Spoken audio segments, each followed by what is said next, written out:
I had to repot some plants today. I would like another dog. I miss my lab. And I think that a lab would be good for her too, because that's the only mom she ever knew was a lab. Yeah. Yeah. They called Steve Big Bird. Tall, skinny, handsome. Yeah. There's pictures of him on Facebook. So my youngest daughter moved out. And 2 weeks later, my oldest daughter moved in. I said, oh God, the universe has a sense of humor. I thought I was finally going to be on my own, and here's my daughter, my oldest daughter. So she moved in for a couple years. And that was a trip. I forgot where I was going to go with that story. Tired. Hi, Terry Ann. How you doing tonight? Oh, so I was talking about plants. Your spider plants in distress. Have you given it any okay, change the light for one thing. And I was just reading about spider plants today. Okay. They don't like to be overwatered and they don't like to be underwatered. But what I do with mine is as I put it in a planter that it absorbs the water as it goes along, and it seems to be okay.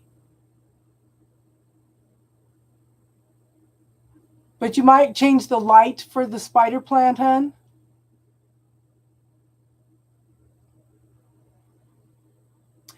So take off the shoots, put them in some water until it starts establishing some roots. You'll see it, okay? Put it in water for a little bit, let it establish some roots, and then pot it, hon. They're easy to do, okay? The room that my daughters both stayed in is now full of plants. I'm cutting off shoots and starting new plants, and it's like it's getting crazy. I'm gonna have to start giving out some plants. Now, my mom raised African violets. When she died, she had about 60 of them. She used to go to African violet shows and everything. I have never seen African violets this big in my life. She never got her African violets this big. My African violets are this big. I'm going to have to repot them into bigger pots, and then I don't know where I'm going to put them. They like it in the kitchen. They have roots. Okay, then put them in dirt, hon.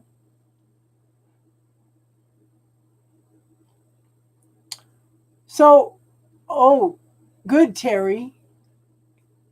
Good. So, when is he coming home?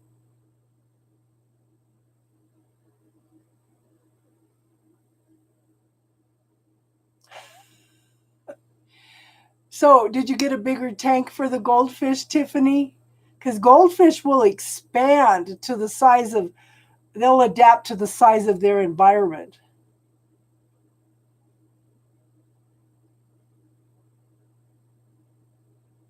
So maybe it just needs to be repotted, hun, into a bigger pot. Oh, Terry Ann.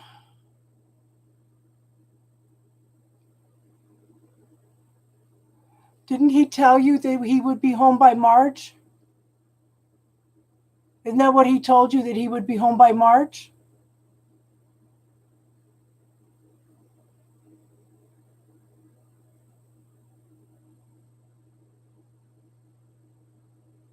My dad had a kissing gourami. April? Okay. He doesn't think he'll be home by April now? So my dad had a kissing gourami. They're about this big when you get them, okay? This fish was this big in the tank. He would flop himself out of the fish tank. My dad would come home from work. The fish would be on the floor, half dried up. He'd pick him up, put him back in the tank, and he'd be fine. He used to call him Sam. We'd be sitting there on the corded phone on the wall, and that fish would be watching us. That fish lived 20 years. 20 years.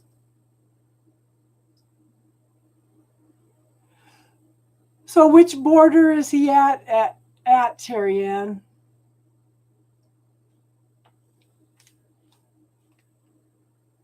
You should message me, girl. I was throwing a fit the other night because somebody else told me, somebody's coming back. No, it's not a goldfish. They're called kissing gouramis, and they're so cute because when you have two of them, they actually kiss. See, their little lips are going like this. They're so cute. But they're called kissing gouramis.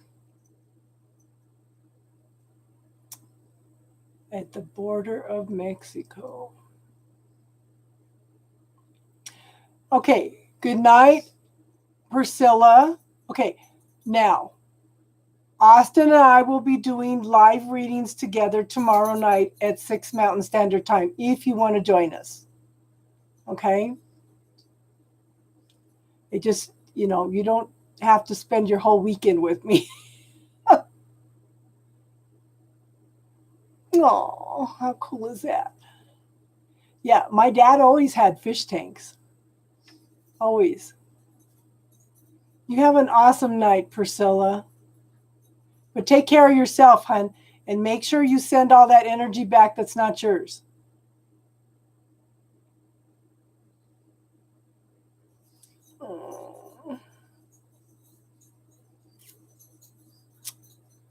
So, Terry, I don't think I've ever taught you this technique. Yes, Austin's still listening. I'm excited. I like doing co-readings, especially with Austin. And then next week, I invited Triple Moon to do readings with me Saturday night. Okay? So, Terry Ann, I want you to close your eyes and I want you to think about something that makes you super, super happy. Not him. Think of something else that makes you super, super happy. I want you to see how your body feels. Okay? Oh, no, you gave it milk.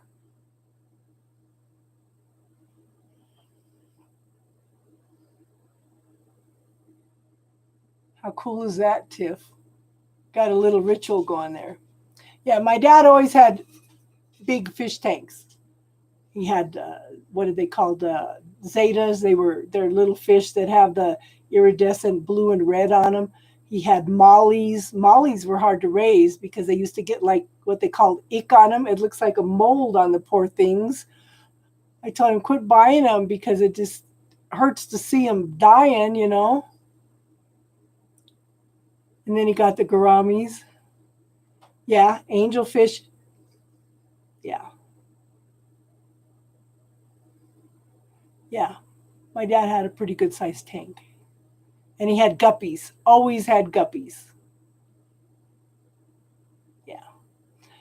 So Terry Ann, after you do that, hun, okay, then I want you to think about if he's coming back or not and see how your body reacts.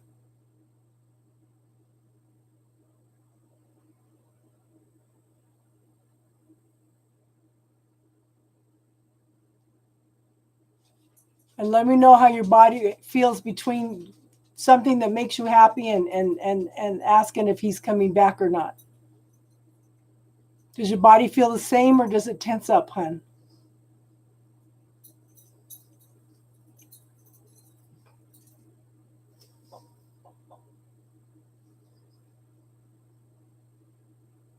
Oh my God. I had a friend, Terry. She would breed snakes. Her husband didn't want kids. It felt the same. Okay, so your body feels like he's coming back, okay?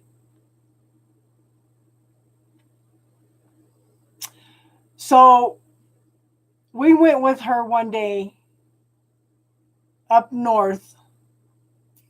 You were thinking of petting your horse? Yeah, that's enough to bring joy to anybody. Okay. So we drove up north. She says, "Go with me to pick up a snake." So my youngest daughter and I went up north with her to a thick 6,000, well, it was more like a 7,000 square foot house. So there's 3,500 feet of basement. There are those plastic little chest of drawers. Okay. She had 12,000 snakes in that basement, in those different drawers. Okay. She had a little sandy area where she had turtles. She had other reptiles. She 3,500 square foot of that. The minute you walked in that house, all you could smell was snake. And Terry was in seventh heaven. She went to pick up the snake, and this lady, all those thousands of snakes, she knew exactly where that one snake was that Terry wanted. Have a good night, Darlene. And my youngest daughter, was traumatized by all those snakes. She was having dreams of all those snakes getting out of their containers and crawling upstairs. Oh. So Terry Ann messaged me tomorrow, and I'll tell you what's going on with me. But Terry, okay, Sunday is the full moon. And that's one of the things that you need to look at. Okay. It's like every time he calls you, it's like a tower moment over and over again. That's what I'm going through, you know? And I had to look at that today, because somebody told me again in a reading on Austin's channel the other night, yeah, somebody's coming back. They're going to say they messed up. They want an apology. They want to start again. And it's like, what the hell? I've been hearing this for 3 years, and every time I hear it, it's like a tower movement all over again. So I understand what you're going on, but I want you to sit down and look at it tonight. I want you to write a letter to yourself on how you're feeling, how he's making you feel, how you're feeling abandoned. Okay, I want you to start writing it up tonight. I want you to spend today and tomorrow writing that up, and then burn it on Sunday. Okay, we've all got a lot of stuff coming up that needs to be cleared away. So work on that, hon.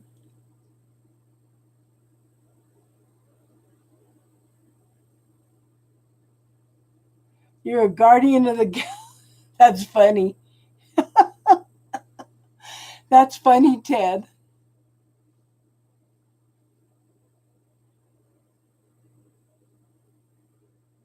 Yeah.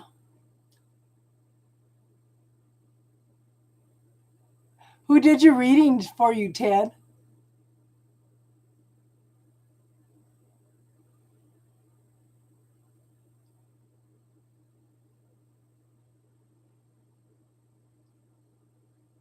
Yeah, I know, hon. It's like I said, I fully understand, because it's every time I hear that, it's like a tower moment over and over and over again.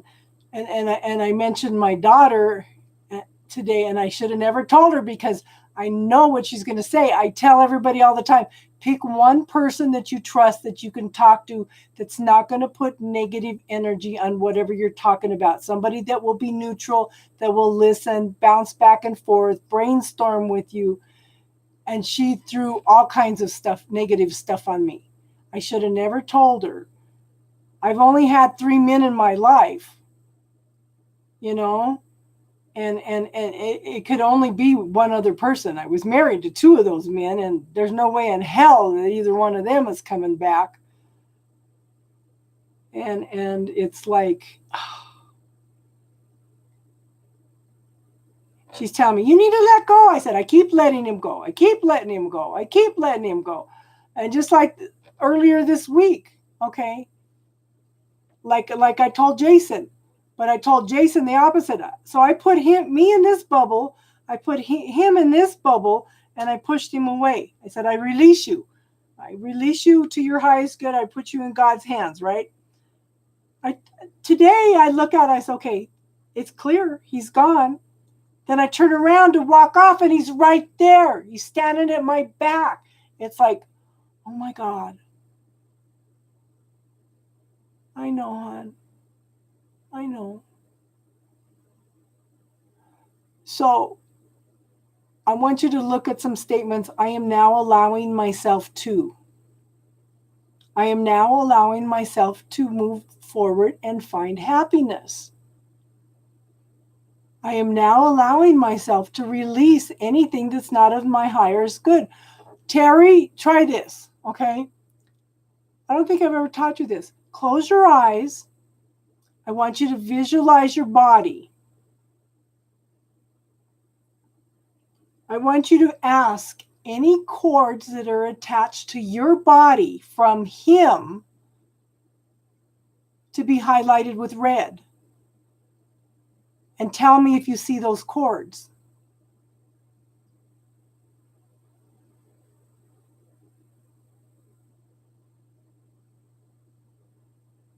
It seems to be a healing night.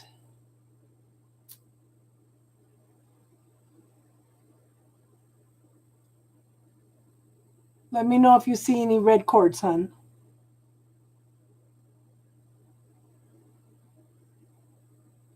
And I only tell you red because it's a vibrant color. Okay, you see many. So call in your healing team.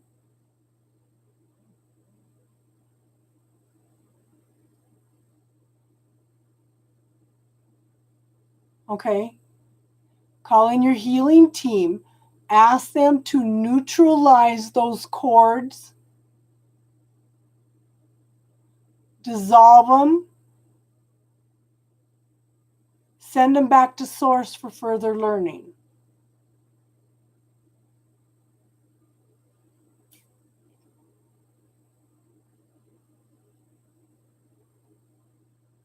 Okay, that's fine. It doesn't matter where they're at. As long as they're highlighted red, you know which ones. That's the healing team showing you where they're connected. Okay, so ask them to neutralize all those cords,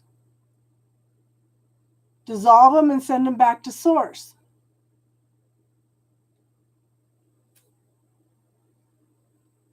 Yes, I know they're connecting, but see, I'm trying to shift the energy, okay?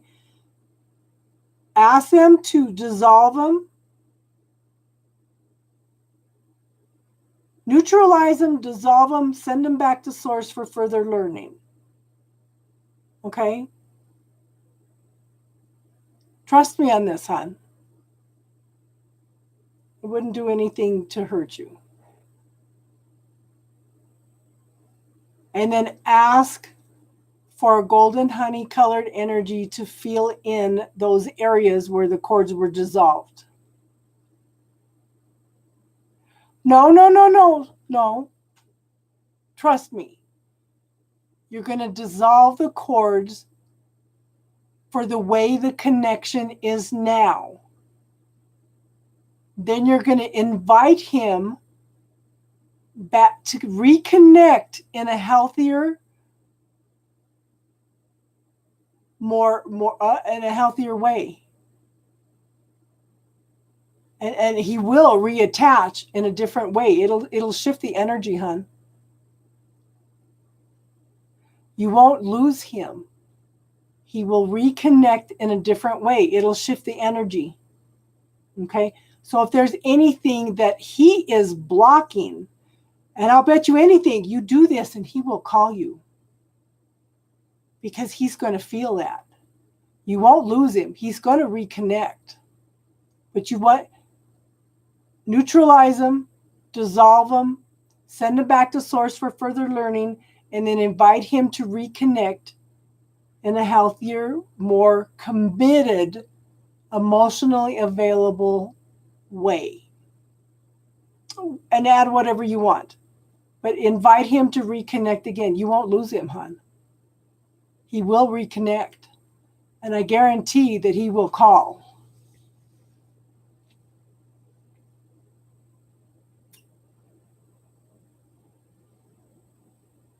You're just shifting the energy. You're inviting, when you do that, you're inviting a new energy. I was taught that, and it was interesting because my family started reconnecting in a healthier way. And it was interesting to see who called first. Okay. And one of my grandsons was the first one to reconnect with me. And then my other grandson, and then my oldest daughter.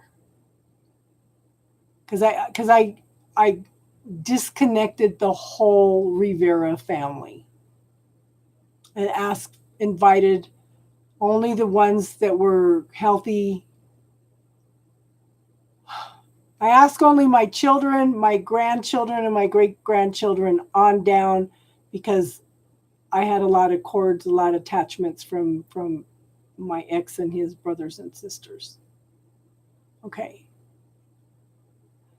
Did you invite him to reconnect in a healthier, more loving, committed way?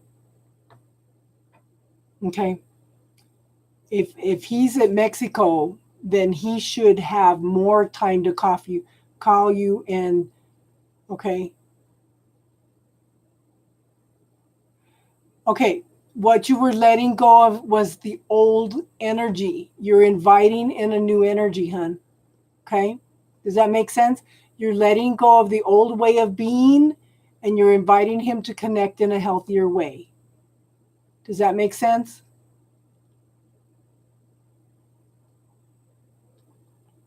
And he will reconnect. You're just letting go of the old patterns. Now, you can use this technique on anybody in your life. I would go in and check for cords attachments from your exes. I would also look for cords coming through other people from your exes, because when I had a reading done, she goes, no, I'm seeing this such and such man. I said, that's my first husband. She goes, well, he's connected to you. And I said, I went in and looked. I said, no, I don't have any cords from him. So she called me later. She goes, does he have somebody in his family that does the dark arts? And I said, oh, hell yeah, his sister. And I never thought to cut cords with his family. He was connected into me through his sister. And they had cast a spell that if I can't have her, nobody can. Interesting. I had no concept that people could do that. How would I know? Because I don't do anything like that. You know? And so it's like I try to educate myself on things that scare you, things that you do not understand. Educate yourself on it, because it takes the stigma out of it, okay? Just because I may be reading up on spells and how to do them does not mean I'm doing them. It's just giving me an understanding of how energy works. And I had no concept that you could put cords in through somebody else to attach to you. So that's something else to be aware of, everybody. They can also attach in through your kids. How can you freeze the spell, hon? I just dissolve the cords and send them to source. I don't have to accept it. It doesn't have to be part of my belief system.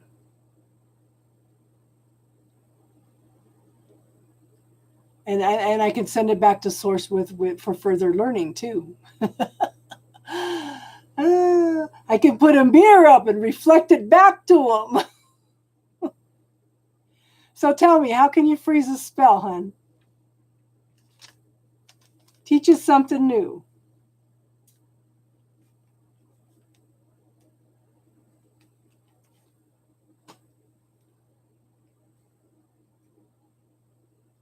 So let me know how you feel tomorrow, Terry, and let me know if you hear from him, okay?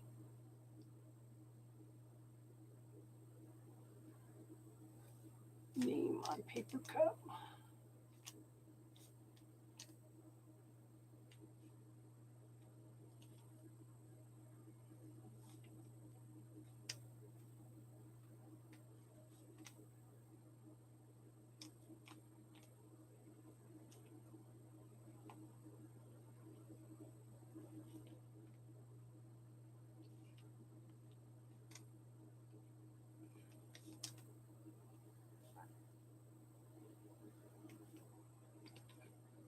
What if you have to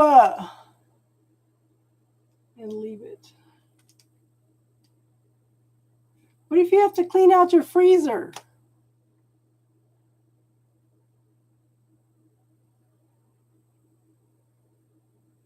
Yeah. So do you feel a shift in the energy now, Terry Ann? Put a paper in the water and freeze it.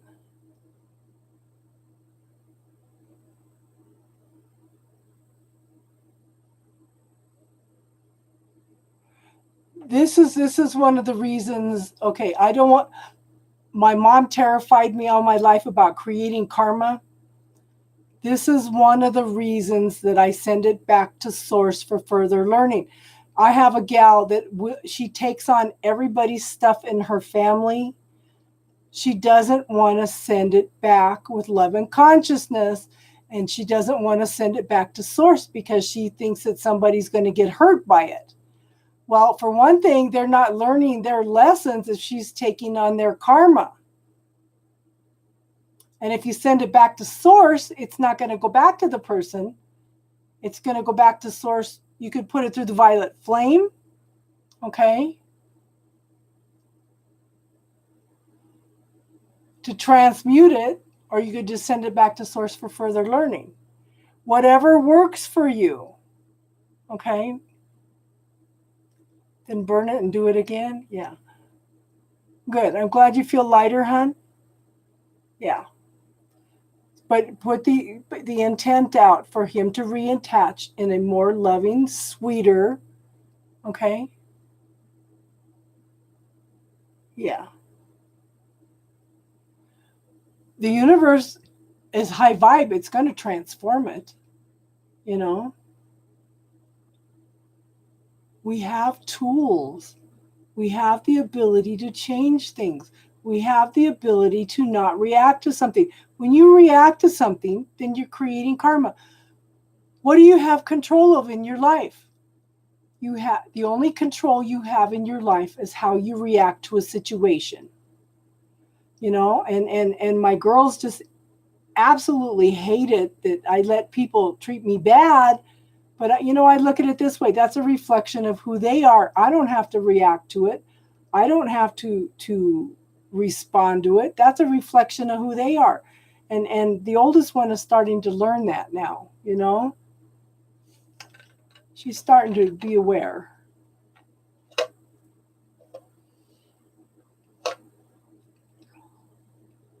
And I remember when I first married my first husband, you know, I married him because he paid attention to me. Okay. I had been invisible all my life. You're not to be seen. You're not to be heard. Okay. I had to clear, and I did clear that many times, Tiffany. Okay. So I need to look for cords. Yes. Do no harm, but take no shit. Yeah, exactly. So I need to look for cords on. You're not to be seen or heard.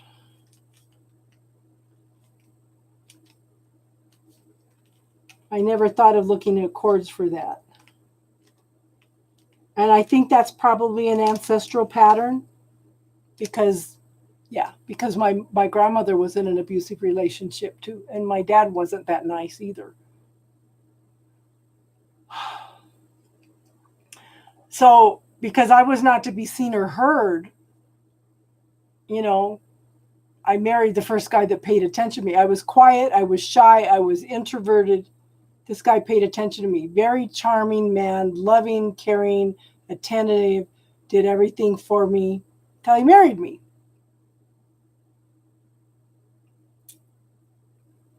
Ah, you are not beautiful. Okay. So look for cords for that. Put it in the bubble, clear it. Okay. What percentage of that is yours? Send the rest back with love and consciousness, or send it back to source for further learning. So I jumped out of the fire into the frying pan with the first husband, and then I jumped out of the frying pan back into the fire with the second husband. So yeah. And after that, no more until my twin flame. But I always did my own thing. Okay, first husband and his family, they were alcoholics. They were smoking pot all the time. They were partying every day. I just went and did my own thing. I didn't fit in with them because I didn't drink and I didn't party and I didn't smoke pot all the time. Okay. I just went and did my own thing. They used to make fun of me and they call me Mother Nature. They told me I looked like I was on a natural high. And I just used to laugh it off. And then somebody came in and was really upset about the way they treated me and made me aware. You know, they brought it to my awareness that, oh, maybe this is not good. But it didn't bother me till they brought it into my awareness. Again, that's buying into somebody else's point of view about the way things should be. It didn't bother me until they brought it up. That was their belief system. Well, they didn't treat me good, but I didn't let it bother me until they told me that. You know, it's buying into other people's points of view and belief systems. And I think that's so awesome. You can send it back to source now, Jason. You know, because you don't want to create any karma by reacting or send it back. Yeah, you know, I don't want to cause any harm. I don't want to do anything. I'm going to shift the energy. I'm going to transmute that energy. They can't tap into that energy again. Yeah.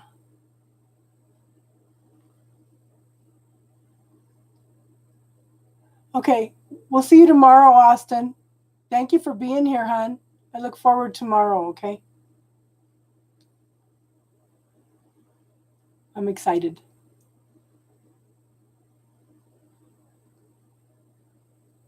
But we choose how we react. We have control over how we react. That's the only thing we have control of.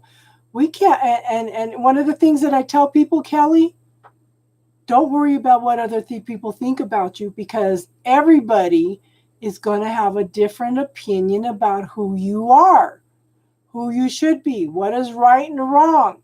The only person you should be worrying about what they think is yourself. Okay, you have a good night, hon. Contact me when you get a chance tomorrow. Tomorrow night, Austin and I are doing readings at 6 p.m. Mountain Standard Time. Okay. So if you would like to come, you're welcome. And I hope, and Terry, Austin, put some extra protection around your dreams and your empathic world. Okay.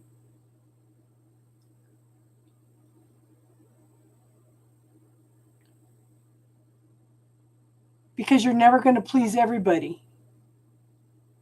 Yeah. So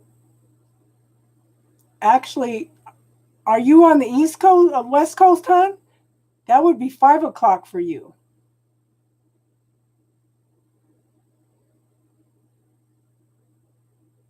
And if you're on the East Coast, that would be 8 o'clock. But yeah, Kelly, everybody, you're never going to please everybody. So you need to learn to please yourself. So Eastern time, yeah, it'd be 8 o'clock your time then, hon. Celestite under your pillow, yeah. And everybody's opinion of who you are is going to be based on a reflection of who they are. And when they are projecting things on you, it's a reflection of who they are. You know how they talk about, okay, you have a good night, hon. You know how they talk about a lot of times when men start accusing you of fooling around in your relationship, it's usually because they're fooling around in the relationship. They start projecting on you what they're doing. This is just an example. So a lot of times people will accuse you of things, say you are doing things, but that's a reflection of who they are, you know? And that's a major lesson that we all need to learn. So I tell you guys, question everything, find your own truth. Don't give your power away to a reading. Readings are there only for you to get some truth and clarity in the situation so you can make choices and decisions. It's not set in stone because you have that free will. God gave you that gift of free will. And you can make a choice. You may have two choices, okay? You look at the choices and say, I'm going to go this way, and you can invalidate everything that I just told you. And then you say, that reading wasn't right at all. Well, that's okay because you made a choice and you changed the energy that was around you. That's what the readings are for, to give you the energy that is around you so you can make choices and decisions. Don't ever give your power away to a reading. If you don't like something you hear, make a choice, change it. That's huge, you know?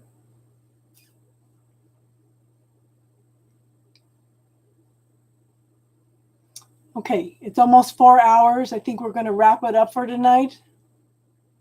Kelly, I hope you come back and join us again. And like I said, Austin and I will be here tomorrow night. Yes. You know, and the universe said, okay, we're going to give this planet free will. We are like the grand experiment.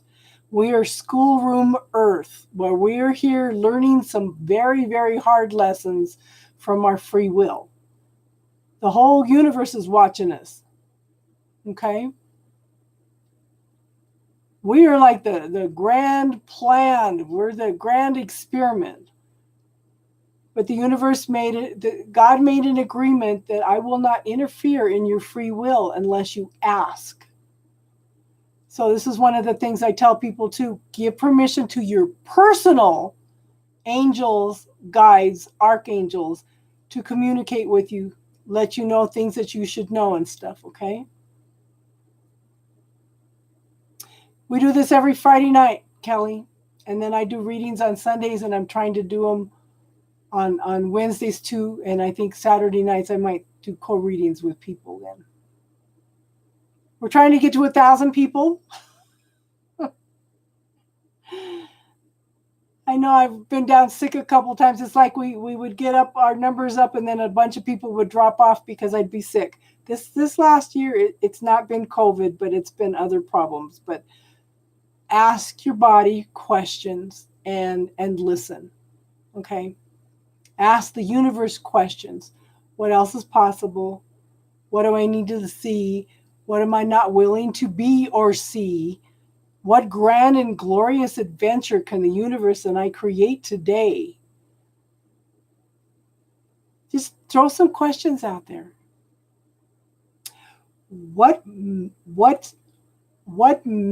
Okay. What can I do today to bring in money as if by magic? That's an awesome one. Okay, so yeah, we're almost at 4 hours. So everybody have a good night. Tiffany's been here since the start. I know she's tired because it's got to be almost 1 there. So hopefully we'll see you tomorrow night. We'll see you again next Friday. If you have questions, write them down, okay? And we'll talk about them, and I'll get another feminine archangel up for us. It'd be interesting to see which one comes up and what energy that one comes up with. Okay. So everybody have a good night and namaste.